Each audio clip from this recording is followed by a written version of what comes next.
हा आधी भागाकारामध्ये या संख्या टाकून द्यायची. आता आपल्या लक्षात आलं इथं 99 आहे. 99 आपण काय करायला इथं भागा. इथं 99 असल्याने कितीचा भाग बसला 1 चा. मग डायरेक्ट वर 1 लिहा आणि इथं 99 लिहू. त्याला 0 0 कटवा. इथलं आलं 0. 99 इथं भाग जात नाही. शून्याला कधी भाग जातो पण संख्येला नाही. इथे एक 0 द्या, इथे एक 0 द्या आणि याची वजाबाकी करा. याचं उत्तर किती आलं 0. पुन्हा इथं किती आलं आपल्याला इथं 9 आलं. बरोबर. पुन्हा इथं आपल्याला काय घ्यावं लागेल 0. कळतंय का? पुन्हा 99 भाग जातो का नाही. मग इथे एक बार 0 दिल्यानंतर आपल्याला पुढे काय घ्यावं लागेल इथे एक 0 द्यावं लागेल. त्यानंतर इथे 9 आलं. याची वजाबाकी केल्यानंतर आणि राहिलेली 9 पण आपण इथे काय घेतलो इथे घेतल्यानंतर इथे किती झाले. आता 99 भाग जातो की नाही तर जातो. मग आपल्याला काय करावं लागेल इथे 1 लिहावं लागेल आणि इथं काय करावं लागेल 99 करून इथं काय करावं लागेल 0 द्यावं लागेल. तर आपलं उत्तर काय आलं. मग उत्तर काय आलं 1001. हे त्याचं काय उत्तर. अजून एक शॉर्टकट पद्धत आहे दुसरी. हे वरची संख्या वरी लिहून टाका म्हणजे भागाकार होतो. डिवायडेड मध्ये 99 करा. याच्याने ह्याला भाग घातल्यानंतर आपल्याला भाग जात नाही. बरोबर. सॉरी भाग जातो. मग 1 चा भाग बसला इथं. मग डायरेक्ट 0 ला भाग जातो का नाही. म्हणून इथे दिले आपण. पुन्हा अजून एका एकाने जावं लागेल संख्येला. ह्याला बी भाग जात नाही म्हणून आपण याला 0 दिला. मग आता किती संख्या घ्यावी लागेल आपल्याला 2 संख्या आणि किती झाली तर हे आपल्याला तर डिवायडेड करायचे आहे. डिवायडेड करायचे असेल तर आधी सुरुवातीची संख्या लिहायची आपली लिहिला. आपण आता भागाकारात किती कशाला टाकतो आपण ही संख्या टाका. नंतर काय 22. आता आपल्याला 22 च्या टेबल 2 पर्यंत म्हणल्यानंतर 44 येते की नाही. 22 दुनी 44. वजाबाकी करून घ्या. 4 मधून 4 गेले 0 राहिले. 4 मधून 4 गेले 0. पुन्हा आपला नियम काय फक्त एकाला घेता येते. आपण 4 घेतला इथं. इथे काय दिले आपण 0. इथे किती झाले 4.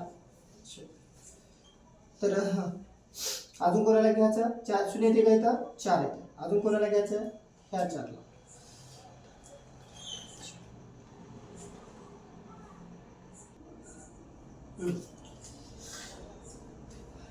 बावीस दुनी 44.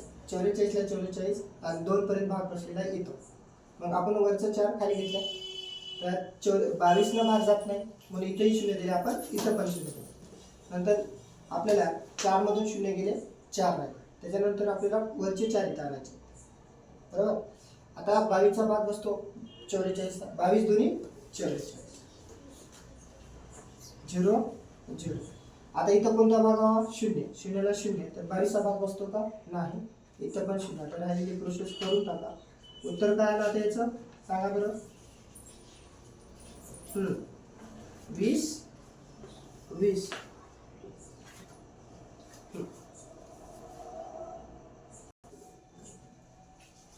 आपल्याला क्वेश्चन 3 पाहायचा आहे. इफ इथं दिलेला नंबर हा is divided by a certain number, the remainder is 1. Which of the following is that number? अशा प्रकारचे आपल्याला स्कॉलरशिपचे प्रश्न सोडवत असताना खाल्या नंबरकडून जायचं. कळलं.